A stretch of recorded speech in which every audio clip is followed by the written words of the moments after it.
فہد حجاب نام کا ایک عربی شخص سعودی ایئر لائنز کی ایک پرواز سے لاہور ایئرپورٹ پر لینڈ کرتا ہے۔ فہد ویل چیئر پر اترتا ہے تو اسے چند پاکستانی ایئرپورٹ پر خوش آمدید کہتے ہیں اور باہر ایک ایمبولینس کھڑی ہوتی ہے جس میں اسے لٹا کر ایک نامعلوم منزل کی طرف لے جانا شروع کر دیا جاتا ہے۔ ایمبولینس لاہور کے ایک بڑے ہوٹل کی پارکنگ میں رکتی ہے جہاں فہد کا کمرہ بک ہوتا ہے۔ پاکستانی باشندوں میں ایک عربی بولنے والا مترجم بھی ہوتا ہے جو فہد کے ساتھ ہی ہوٹل کے ایک الگ کمرے میں رہائش اختیار کر لیتا ہے۔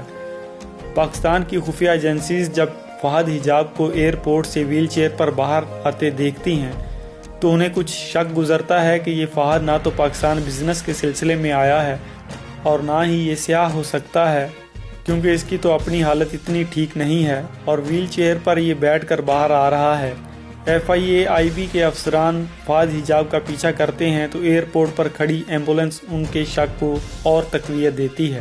FIA اس سعودی شہری پر اپنی نگرانی سخت کر دیتی ہے۔ موبائل فون کے ڈیٹا سے پتہ چلا کہ یہ صاحب پاکستان میں گردہ تبدیل کروانے آئے ہیں اور ایک بین الاقوامی گروہ ہے جو بین الاقوامی سطح پر گردوں کی فروخت کا غیر قانونی کاروبار کر رہا ہے۔ اب منظر کو تھوڑا بدلتے ہیں اور آپ کو پیر محل کے ابراہیم ریاض اللہ میڈیکل کمپلیکس میں لیے چلتے ہیں جہاں پر ڈاکٹر سفید گاؤن پہنے مسیحا کے روپ میں موجود ہیں۔ سینکڑوں کی تعداد میں اس ہسپتال میں مریض آتے ہیں۔ صحت کا شعبہ پنجاب میں بہت ہی پیچھے ہے جس کی وجہ سے پیر محل، سندھیلیاں والی اور قرب و جوار کے غریب لوگوں کے لیے ابراہیم ریاض اللہ میڈیکل کمپلیکس کسی نعمت سے کم نہیں ہے۔ سعودی شہری فہد حجاب کی لاہور سے اگلی منزل ملک کا کوئی بڑا ہاسپٹل نہیں بلکہ پیر محل میں ابراہیم ہسپتال کے ساتھ موجود ایک خالی کوٹھی ہے جس کے متعدد کمروں کو آپریشن تھیٹر میں تبدیل کیا گیا ہے۔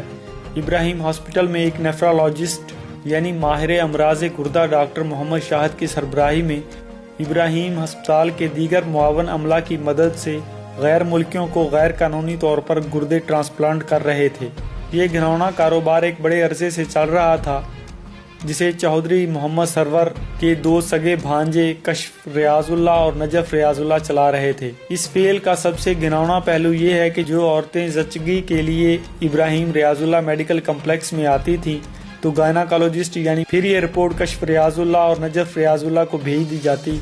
یہ انٹرنیٹ پر گردوں کے منتظر مریضوں سے ڈیٹا کو ملاتے، زچگی کے لیے آنے والی خاتون کے علم میں لائے بغیر اس کے ایک گردے کا سودا کم و بیش 1 کروڑ میں طے کرتے۔ غیر ملکی جسے گردے کی ضرورت ہوتی اسے عورت کی زچگی سے 1-2 دن پہلے بلوا لیا جاتا، پھر عین زچگی کے دن ڈاکٹر عورت کا آپریشن کرتے اور نئے پیدا ہونے والے بچے کی ماں کا گردہ بھی نکال لیتے۔ زچگی کا آپریشن کروانے آنے والی خاتون کو علاج میں سہولتیں دیتے اور بہت ہی کم پیسے لیتے۔ وہ غریب عورت ان ضمیر فروشوں کو جھولیاں پھیلا پھیلا کر دعائیں دیتی، رخصت ہو جاتی اور سمجھتی کہ ابھی دنیا میں کشف ریاض اللہ اور نجف ریاض اللہ کی صورت میں فرشتے موجود ہیں جو غریبوں کے دکھ درد کو سمجھتے ہیں۔ وہ سوچتی کہ اگر یہی آپریشن کسی اور جگہ ہوتا تو میرے کم از کم 50,000 روپے خرچ ہو جاتے، جبکہ ان نیک دن لوگوں نے میرے 5,000 بھی نہیں لگنے دیے۔ وہ غریب عورت اپنے گردے کے نکالے جانے سے لا علم رہتی ہے اور ہر ملنے والے کو ابراہیم ریاض اللہ میڈیکل کمپلیکس کی تعریفیں کرتی رہتی ہے۔ یہ بے ضمیر لوگ ڈاکٹر سے مل کر کم و بیش 1 کروڑ روپے اپنی جیبوں میں بھر لیتے اور پارسائی کا لبادہ اوڑے معاشرے سے عزت سمیٹنے میں مشغول رہتے۔ یہ تو وہ سلوک تھا جو زچگی کے لیے آنے والی خواتین کے ساتھ کیا جاتا تھا۔ اس کے ساتھ ساتھ ظلم یہ کیا جاتا کہ مختلف دلالوں سے رابطہ کیا جاتا، انہیں ڈیمانڈ بتائی جاتی کہ اس خون کے گروپ کا گردہ چاہیے۔ وہ دلال جرائم پیشہ لوگ ہوتے تھے جو کبھی بندوق کے زور پر اور کسی غریب کو اغوا کر کے ابراہیم ریاض اللہ میڈیکل کمپلیکس میں لے آتے جہاں پر ڈاکٹر اس کا گردہ نکال لیتے، یا کبھی غربت کے ہاتھوں مجبور ان لوگوں کی مجبوریوں کا سودا کرتے اور انہیں 50 سے 90 ہزار روپے تک ہاتھ میں تھما دیتے اور ان کا گردہ نکال کر کم از کم 1 کروڑ روپے میں فروخت کر دیتے۔ یہ واقعہ 13 اکتوبر کا ہے جب FIA کے مخبر نے اطلاع دی کہ آپریشن شروع ہو چکا ہے۔ FIA کی ٹیم نے محکمہ صحت کے اعلیٰ حکام کو ساتھ لیا، پولیس اور انتظامیہ کے افسران کو ساتھ لیا اور ابراہیم ریاض اللہ میڈیکل کمپلیکس کے ساتھ ملحقہ کوٹھی پر چھاپا مارا تو وہاں پر ڈاکٹر شاہد اپنی ٹیم کے ساتھ آپریشن تھیٹر میں موجود تھا اور عورت کا گردہ نکال کر سعودی شہری فہد حجاب کے ٹرانسپلانٹ کر رہا تھا۔ FIA کی ٹیم کو دیکھ کر ڈاکٹر گھبرا گیا اور آپریشن ادھورا چھوڑنے لگا،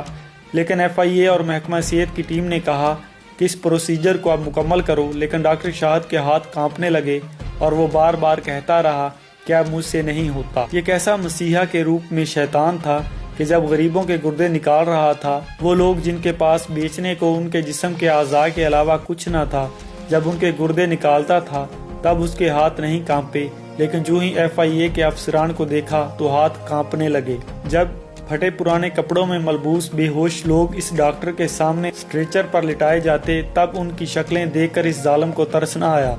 نہ اس نے ایک دفعہ کہا کہ یہ ظلم مجھ سے نہیں ہوتا، بلکہ چمکتے دمکتے نوٹوں کی گڈیاں دیکھ کر یہ گھناؤنا فعل خوشی خوشی سر انجام دیتا۔ FIA کے افسران آپریشن تھیٹر سے باہر چلے گئے اور محکمہ صحت کے ڈاکٹر افسران کو آپریشن تھیٹر میں چھوڑ گئے تاکہ اس کا آپریشن اب مکمل کریں اور انسانی جان کو ضائع ہونے سے بچائیں۔ خیر جیسے تیسے ڈاکٹر شاہد نے آپریشن مکمل کیا تو محکمہ صحت کی ٹیم نے فوری طور پر سعودی شہری اور گردہ فروخت کرنے والی عورت کو الائڈ ہسپتال فیصل آباد شفٹ کیا تاکہ ان کا بہتر علاج ہو سکے۔ جب وہیں پر ڈاکٹر سے FIA کی ٹیم نے سوال و جواب کیے تو ڈاکٹر شاہد نے کہا میں تو صرف آپریشن کی فیس لیتا ہوں، اصل گردوں کی خرید و فروخت کا مکروہ دھندا تو نجف ریاض اللہ اور کشف ریاض اللہ کرتے ہیں۔ یہ دونوں ملزمان فرار ہو گئے، لیکن ایک دن بعد ہی کشف ریاض اللہ کو FIA نے اس کے موبائل کی لوکیشن سے گرفتار کر لیا، جبکہ اس کے دوسرے بھائی نجف ریاض اللہ کا تاحال کوئی پتہ نہیں چل سکا کہ وہ بھی گرفتار ہوا یا نہیں۔ اس واقعے کا سب سے تاریخی پہلو یہ ہے کہ چونکہ ملزمان سابقہ گورنر پنجاب چودھری سرور کے سگے بھانجے ہیں اور اثر و رسوخ والے لوگ ہیں، اس لیے کسی بھی صحافی نے اس گھناؤنے کاروبار کو اس طرح سے بے نقاب نہیں کیا جیسے اس کا حق بنتا تھا۔ صاف بات ہے کہ صحافیوں کے بھی ان سے بہت اچھے تعلقات تھے، اس لیے اس واقعہ کو صرف ڈاکٹر شاہد کے سر تھوپ کر معاملہ کو رفع دفع کرنے کی کوشش کی گئی اور ایسا تاثر دیا گیا کہ جیسے یہ ایک ڈاکٹر شاہد جیسے فرد واحد کا فعل تھا، جبکہ کشف ریاض اللہ اور نجف ریاض اللہ کا نام کہیں نہیں آیا۔ امید ہے آئندہ چند دنوں میں یہ واقعہ ملک کے تمام TV چینلز کی بریکنگ نیوز بنے گا۔ غریبوں کی آواز کو دبایا نہیں جا سکتا، کیونکہ خدا کے ہاں دیر تو ہو سکتی ہے، اندھیر نہیں۔